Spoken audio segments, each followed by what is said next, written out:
How much of the culture is in the hiring versus in the building of the team that's there? The hiring is an absolutely critical piece of the puzzle. You don't necessarily need to find someone who fully embodies all of your values today, but you do need to find someone who has, arm's reach capacity to embody those values and a desire to do so, meaning that they feel inspired by what your values are. It doesn't matter what your values are.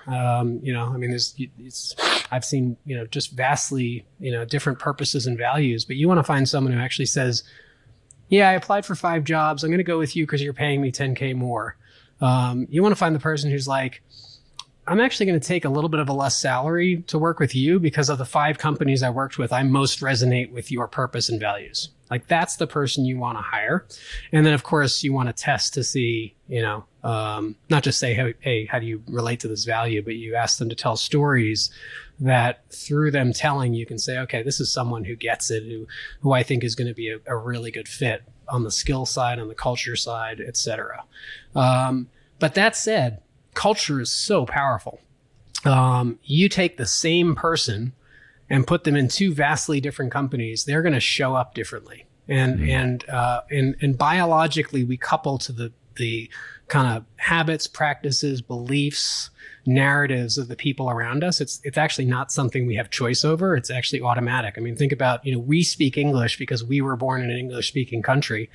We didn't choose to speak English without an accent. It's really difficult if we go over to France and try to learn French at my age, for example, which I have tried to do, not unsuccessfully. And so the same thing happens in culture. You put people into a culture and they affect the culture and the culture affects them. But more often than not, if the culture has a very strong center of gravity, it will affect that person over time. But again, you don't want to take someone who's 180 degrees opposed to the culture and bring them in because that will create problems and friction for sure. Will you bend the rules or will you allow it to be less of a value or culture fit if the skill set is higher for an executive? How does it vary from entry level to exec? Oh man, I think for executives, the bar has to be even higher on the cultural standard because the executives are going to have a fairly sizable and visible influence in the organization. And if you hire somebody who is counter value, the problem with any counter value activity in an organization is, and this goes back to that exercise I would do with these CEOs where I'd get them in a room, I'd say, let's put on a whiteboard your 4 values, 5 values, 6 values.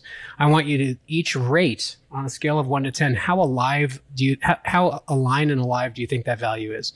And I would have people say, yeah, we're probably a 4 out of 10, maybe a 3 on that one, maybe a 6 on that one.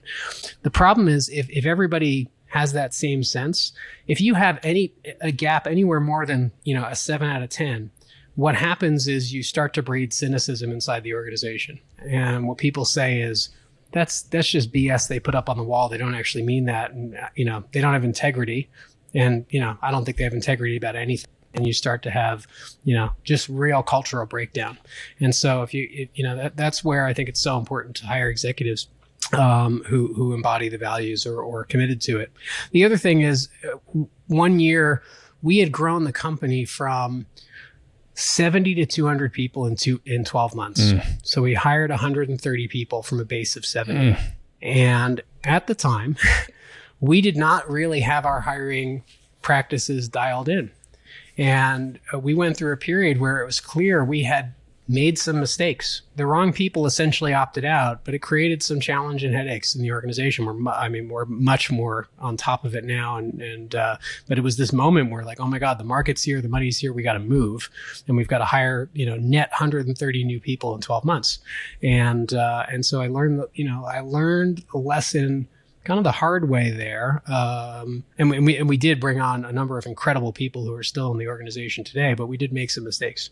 And so I do think if you're ever going to be in that situation where you're, going to be making, an inflection point of hiring, or even if you have, a good amount of people hiring in the coming year, to really sit down and think through how are we going to create a rigorous process to make sure we get right fit people, both in terms of culture and skill set, And what are the checks and balances, especially if the hiring is distributed across a lot of different hiring managers?